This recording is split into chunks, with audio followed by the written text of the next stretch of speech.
Não facilite a vida dos outros se tiver que dificultar a sua.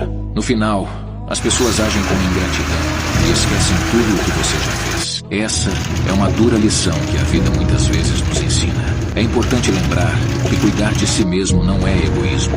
É uma necessidade de preservar sua própria saúde emocional e mental. Ajudar os outros é uma nobreza, mas não devemos sacrificar nosso próprio bem-estar em prol daqueles que não valorizam nossos esforços. Muitas vezes, as pessoas se acostumam com o que oferecemos e passam a tomar isso como garantido, acreditando que sempre estaremos disponíveis para resolver os problemas delas, ignorando o impacto que isso pode ter em nossa própria vida. Aprender a estabelecer limites é um ato de autocompaixão e autovalorização. Se você sempre estende a mão, estará ensinando aos outros que podem pegar o que quiserem.